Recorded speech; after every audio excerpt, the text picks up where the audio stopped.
Welcome to the Fear and Greed Daily Interview. I'm Sean Aylmer. One of the biggest challenges facing Australia in the near future is our transition to greener energy. Having committed to net zero emissions by 2050 and a 43% reduction by 2030, business now knows the environment in which it's operating. But what happens now? How do we actually transition, and how do Australian companies manage the process? Liam Connolly leads the energy transition practice at Bain. Liam, welcome to Fear and Greed. Thanks for having me, Sean. Let's take it to the very basics. And we talk so much about this, but tell us, why are we doing this? What's the prize here? Well, if we think back over the last 150 years and we look at all of the economic development and improvements in our quality of life, a lot of that is underpinned by having access to a reliable energy source. Now, the challenge with our reliable energy source historically has been that it's primarily fossil fuel based, and that presents a number of challenges for the environment, in particular greenhouse gases, as I'm sure most people are familiar with. And that's led us to the challenge that we're in today, in which the globe is warming at a rate that is beyond what we deem as acceptable. And now we need to maintain a stable energy source, but move away from fossil fuels to greener energy. And so that presents sort of a number of challenges. Okay. So in this 43% reduction by 2030 that the Albanese government has introduced, net zero by 2050, how important is it that business actually has a number to pin its strategy to? I think it's very important because it provides a signpost and a signal to the business community around the direction of travel for the country. It enables them to understand what is the government's stance and potential future policy to support the energy transition, and give comfort to businesses that they now need to think through their own targets and how those reductions impact their specific businesses and the circumstances they're operating in. Okay. We're hearing lots about something called the safeguard mechanism, which the government is pushing. I believe actually it was originally introduced under Abbott, perhaps, the coalition government. The current government are pushing it, that the opposition's not so fussed on it. Can you just explain it to me? Certainly. The safeguard mechanism, and I'll add the caveat, it's still actively being discussed by legislators, and so it's not yet finalised.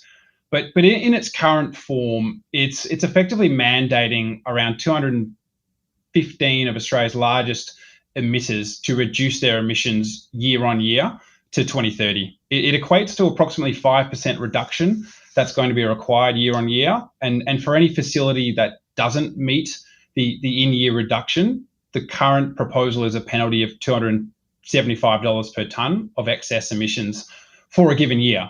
And so what it effectively does is outline a path to the reduction to 2030, and also the trajectory of that path, given that there needs to be an annual decrease. And the other thing that they're looking at is thinking about how they think about industry benchmarks so that they can have an approach around those in-year reductions that are based on the average of the industry versus just the average of a single facility. Okay. I know BlueScope Steel came out the other day and talked about the need for certainty around the safeguard mechanism. Steel, of course, is a big carbon emitter. It's kind of the same question I asked 2 questions ago. How important is it for business that we actually get this safeguard mechanism certainty, whatever the final outcome? I think it is important to have clarity and certainty wherever the safeguard mechanism does land. It's required because what we're seeing is different businesses have different challenges to decarbonise their business, and they have a number of choices around that. One of which being is, do we go down and invest in new technology to reduce our carbon emissions, or do we look at using offsets, or what is the right balance between those two? And right now, there's a proposal with the safeguard mechanism that provides guidance to that. But I think until there is certainty as to what that looks like, there's still going to be some sort of uncertainty for business around what is the right way for them to proceed as they look to decarbonise their own businesses. Stay with me, Liam. We'll be back in a minute.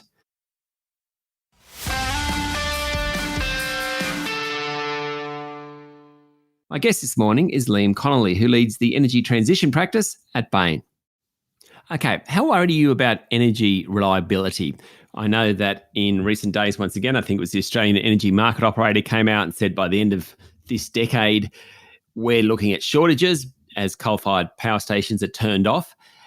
Is this something that you think we will solve, or is it a real issue? And obviously this affects households, but particularly businesses. It is. And I think it'll be an ongoing challenge because part of this transition, if we think about our current energy mix in Australia today, it's predominantly gas and coal. Now, part of the transition actually requires sort of moving away from those sort of particularly coal to more renewable sources of energy. So thinking about solar and wind. But that also provides more complexity in how do we manage our energy system because, as you know, at nighttime, sort of we don't have the sun and therefore we don't have the energy from solar, and wind has its intermittency challenges as well. Therefore, one of the things that we need to navigate through the transition is how do we maintain access to stable and affordable energy, but also at the same time transition to a more diverse energy baseline that includes a lot more renewables. Okay, Liam Connolly from Bain. How do we do it? Well, the good news is that, for example, the safeguard mechanism starts to provide guidance and clarity around the direction of travel that we're heading to from an energy transition. We've also seen businesses have set a lot of targets, and you'll see a number of businesses have come out and set targets, particularly aimed at the 2030 and 2050 horizons. Now what's actually required is acting and delivering on those targets. And so that requires a number of things. I think we still need to have greater clarity from government and the regulatory bodies around what will the likely outcome look like for policy, such as the safeguard mechanism. And I think what we need to see from businesses is putting aside the investments and investing in both the technology but also the capabilities required to transition their industries as well. And that might require more, or it will require more work, I think, from both government and business. And we are seeing examples internationally where policy is coming into play with the US and the Inflation Reduction Act as one example, which is stimulating investment in the space. And I think we're going to need to see more of those types of policy measures to help us achieve the goals for 2030 and 2050. Okay, so the Inflation Reduction Act is it's the name doesn't necessarily reflect the impact. It's providing subsidies in that for alternate fuels and that sort of thing. That's a big chunk of it. What I'm wondering is, what about businesses? We got this with AGL last year. BHP in the last couple of days have said they're going to sell a couple of their coal mines. How responsible should the business be for making the transition of those assets vis-a-vis selling them? So, I mean, last year BHP sold a couple of coal mines to Stanmore Coal, which obviously Stanmore Coal's business is coal. But if I'm Mike Cannon-Brookes, I'm going to say, well, actually, you should be responsible for making that cleaner rather than selling it. You might look better yourself, but that doesn't actually solve the problem. And I don't want to get into a discussion about BHP necessarily, but you get the gist of what I'm saying. I do. And I think that's the challenge. I think to really move towards net zero, it requires sort of those typical operations kind of no longer operating at a certain point in time. I think the challenge is, when are we able to do that while still maintaining our energy security and energy supply? Something which, as we've seen with the war with Russia and Ukraine, has been sort of brought into the spotlight around energy security and energy supply. Now, I think what we're seeing from sort of corporate organizations is different pathways. Some are looking to sell off sort of more heavy, sort of carbon intensive assets. The private sector is also starting to play a role in some of those assets with a view to decarbonize. And as you say, with Mike Cannon-Brookes, and I think we've seen some examples of where he has said that around looking to decarbonize some of these assets. I think the challenge is a number of different things need to happen in parallel, both the underlying investment in new energy sources coming online at the scale that we need them, and putting in place the right closure plans and timelines around the heavier carbon emitting assets, and finding that right balance. And I think that's something which is still being worked through kind of as a nation locally, but also as what we're seeing internationally as well. It's easy to talk about this, but if I'm a coal miner in Queensland and we start closing coal mines in Queensland and suddenly you've got a whole community there which is sort of funded by the coal mine. Surely we have some sort of responsibility to help those people transition. And that is just one of many, many examples across the country.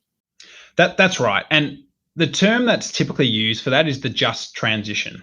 How do we ensure a just transition for all, given the fact that some industries that exist today aren't going to exist in the same shape or form tomorrow?